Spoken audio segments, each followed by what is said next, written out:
Hello everyone and welcome to Camping with Lenny. In this episode, why stealth camping is not for me. This episode is brought to you by me, Camping with Lenny. Help me create great content by supporting this podcast by buying me a cup of coffee at buymeacoffee.com/campinglenny. Thanks for your support.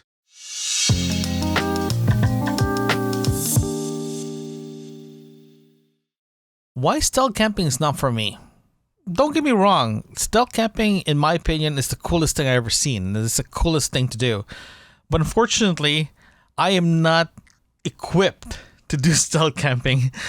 The reason why I'm not equipped is not because of the equipment that I got or anything like that, because it's a lack of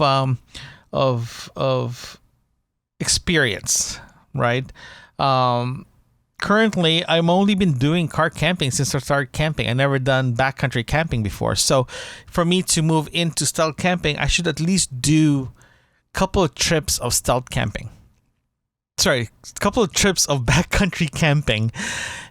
As soon as I start doing backcountry camping, that will help me to hone into what I actually need when I go stealth camping. Don't get me wrong, I did look at the possibility to do a little bit of stealth camping in my car, vehicle stealth camping. I did plan it during the winter. I planned it consistently. I made a plan. I did experiments in the car.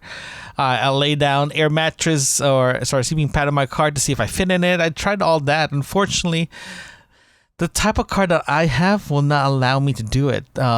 Just as a reference, I do have a Lexus NX300. And I folded the back seat. I put the seats forward. Unfortunately, the back seat does not lay flat, and it's actually at an angle. It's going to be hard for me to lay down on. I did put an air pad on top of that to see how comfortable it is, if it's still feasible. Unfortunately, I don't fit. For a pseudo-urban SUV, it is pretty small. It's literally a car chassis that's slightly higher, and it's four-wheel drive. Not all-wheel drive, four-wheel drive. So, for me to do stealth camping in that car is not feasible. Okay. I also looked at doing a hammock tent camping thing in the green spaces around the Toronto area, Greater Toronto area. If you guys don't know where Toronto is, it's in Canada. It's considered the fifth largest city in North America. It's the largest city in Canada, and there's tons of green spaces in the Greater Toronto area or the GTA. Unfortunately, the green spaces around the city is being patrolled by the police services and also community-run services, community-run patrols. Let's just say. So it's hard for a person to do stealth camping because it will get flagged very fast, and it will be someone will be over there hovering you automatically and try to get you out, right? As soon as you put a tent or any structure, they usually they keep an eye on it.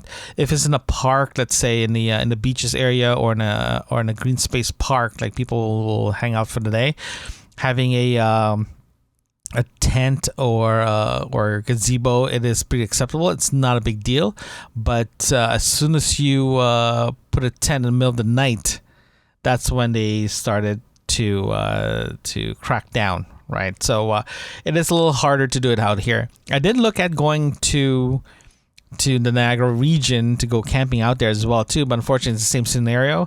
They do keep an eye on it very well because it is a massive tourist attractions area, so it's kind of hard for you to camp. But I did research on it throughout the winter time, the non-camping season part, and look at my options to do stealth camping. But unfortunately, I'm not there yet. I do need to do backcountry camping to lighten up the my camping gear itself, just to see what I can actually achieve with backcountry, then moving into stealth camping.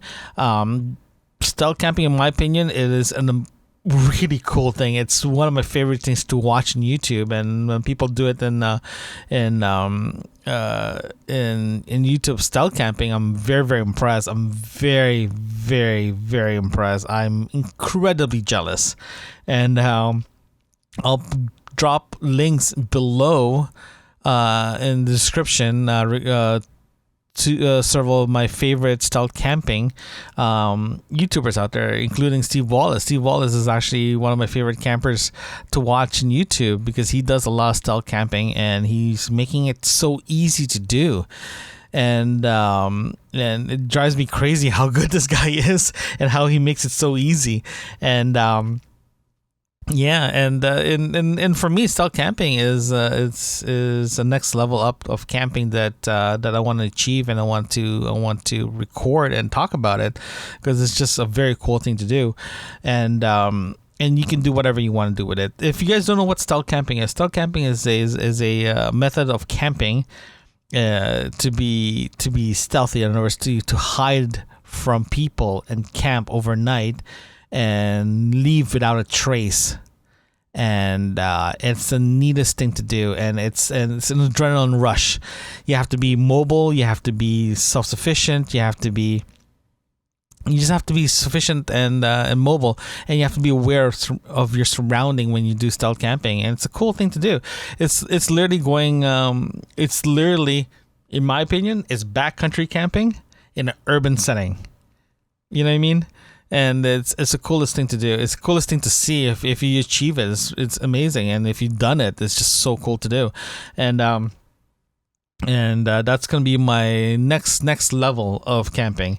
And that's why, for now, for me, it is not for me. Stealth camping is definitely not for me for now. In the future, yes, but for now, no. You never know. But we'll see. Thanks, guys. Thanks for listening. If you like what you're hearing, consider supporting this podcast by buying me a cup of coffee. Link in the description. You can also visit campingwithlenny.com. There you can find other episodes and links that can help you on your next camping adventures. Thanks again.